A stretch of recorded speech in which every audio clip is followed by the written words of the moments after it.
En marzo de 2025, un documento confidencial basado del Departamento de Defensa de los Estados Unidos reveló algo perturbador. China posee contratos de arrendamiento de 50 años en 2 puertos estratégicos mexicanos. Washington lo llamó amenaza a la seguridad hemisférica. Pekín respondió que era comercio libre.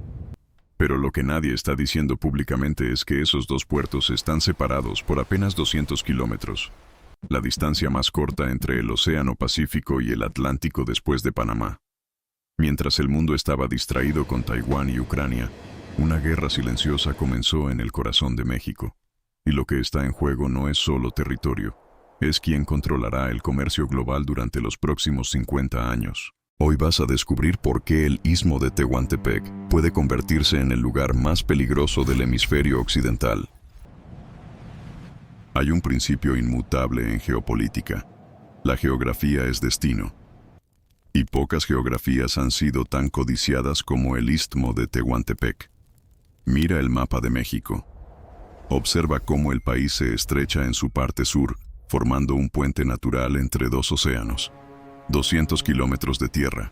Eso es todo lo que separa el puerto de Salina Cruz, en el Pacífico, del puerto de Coatzacoalcos, en el Golfo de México. Esta franja de territorio ha obsesionado a los imperios durante más de 2 siglos. En 1842, cuando México apenas se recuperaba de su independencia, el embajador británico propuso al gobierno mexicano un proyecto audaz: construir un canal interoceánico a través del Istmo. Londres ofrecía financiamiento ilimitado. El gobierno mexicano, temeroso de perder soberanía, rechazó la propuesta. Años después fue el turno de Francia. Napoleón III no solo quería un canal, quería el control total de la región. Su aventura imperial terminó con el fusilamiento de Maximiliano en Querétaro, pero la obsesión europea por el Istmo no murió con él. Entonces llegó Estados Unidos. En 1880, el presidente Rutherford Hayes declaró ante el Congreso: la política de este país es un canal bajo control americano. Washington presionó al gobierno mexicano para obtener concesiones ferroviarias en el Istmo. México cedió parcialmente, permitiendo la construcción del Ferrocarril Nacional de Tehuantepec, pero manteniendo la soberanía sobre la infraestructura. Fue una victoria pírrica para México, porque en 1914, Estados Unidos inauguró el Canal de Panamá, desviando todo el tráfico interoceánico hacia Centroamérica. El Istmo de Tehuantepec quedó olvidado, abandonado, un sueño geopolítico que nunca se concretó. Durante más de un siglo, esa franja de tierra permaneció en el limbo estratégico.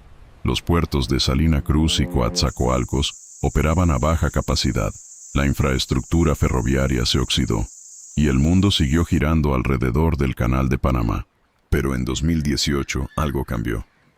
El presidente Andrés Manuel López Obrador anunció la reactivación del corredor interoceánico del Istmo de Tehuantepec, no como un canal, sino como un sistema multimodal, puertos modernizados, ferrocarril de alta capacidad y zonas económicas especiales. La inversión proyectada, más de $7,000 millones.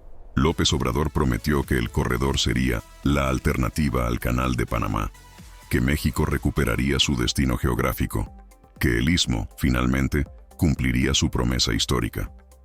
Lo que el presidente mexicano no anticipó fue que 2 superpotencias estaban observando, y ambas tenían planes muy diferentes para ese territorio. La primera señal llegó en 2019, cuando China Harbor Engineering Company ganó la licitación para modernizar el puerto de Coatzacoalcos. Inversión inicial, $800 millones. Plazo de concesión, 30 años. Washington reaccionó con cautela. Era solo un puerto en el Golfo de México. No había bases militares. No había presencia naval china. Solo infraestructura comercial. Pero en 2022, Pekín movió su segunda pieza. China Merchants Port Holdings adquirió el 51% de las acciones del puerto de Salina Cruz, en el Pacífico. Inversión, $1,200 millones. Plazo de concesión, 50 años. Ahora la ecuación era diferente. China controlaba ambos extremos del corredor interoceánico, Pacífico y Atlántico. La ruta más corta entre Asia y la costa este de Estados Unidos estaba efectivamente bajo administración china. el Departamento de Estado norteamericano emitió un comunicado diplomático expresando preocupación sobre la presencia de actores estratégicos extracontinentales en infraestructura crítica del hemisferio. Traducción: esto es inaceptable. Pero México respondió con firmeza. El canciller Marcelo Ebrard declaró que México es un país soberano y decide libremente sus asociaciones comerciales. La administración de López Obrador argumentó que China no tenía presencia militar en los puertos, solo comercial, que las inversiones generaban empleos, que el nearshoring beneficiaba a México. Washington no estaba convencido. En 2023, la administración Biden implementó una estrategia de contención silenciosa. Primero, presionó a empresas navieras estadounidenses para que evitaran los puertos administrados por China en México. Luego, ofreció financiamiento del Banco de Desarrollo de América del Norte para proyectos de infraestructura alternativa en el Golfo de México, lejos del Istmo. Pero la jugada más agresiva vino en 2024, durante las negociaciones de renovación del TMEC. Estados Unidos insertó una cláusula de revisión de inversiones estratégicas. Cualquier infraestructura crítica en México financiada por países no democráticos estaría sujeta a escrutinio trilateral entre México, Estados Unidos y Canadá. El mensaje era claro.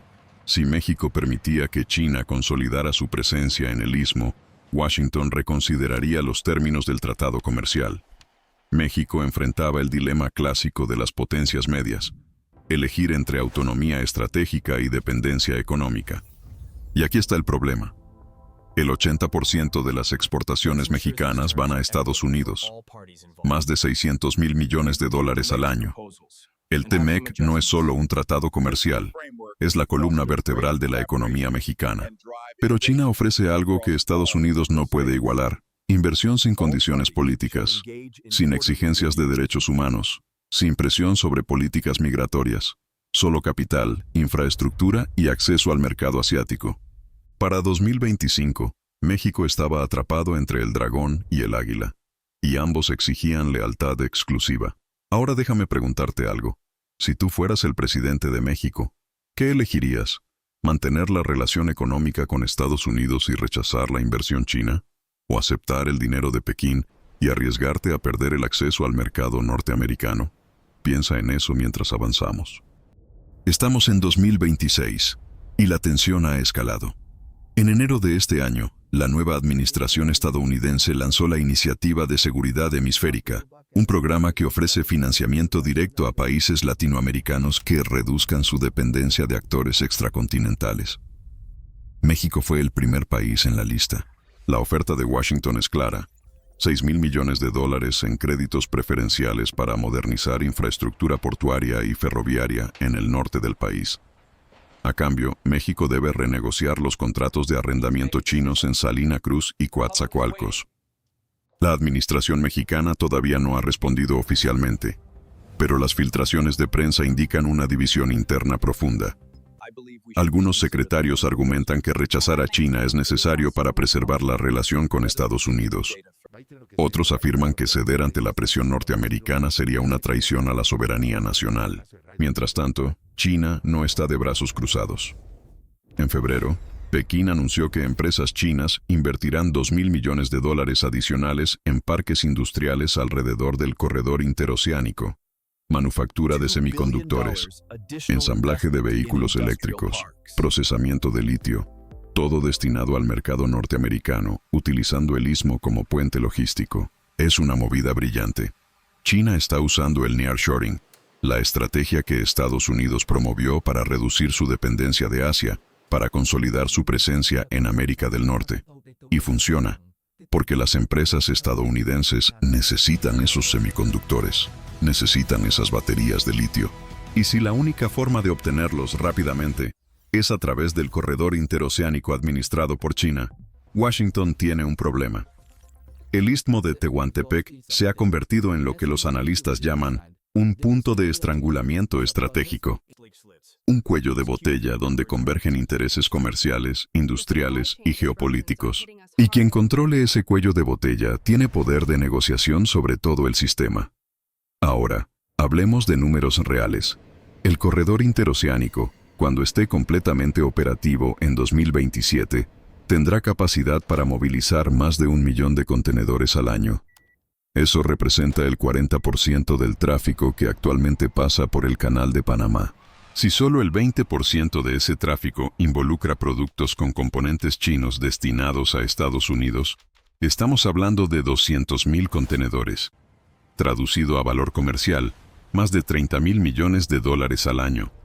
$30.000 millones que pasan por infraestructura administrada por empresas chinas en territorio mexicano, con destino al mercado estadounidense.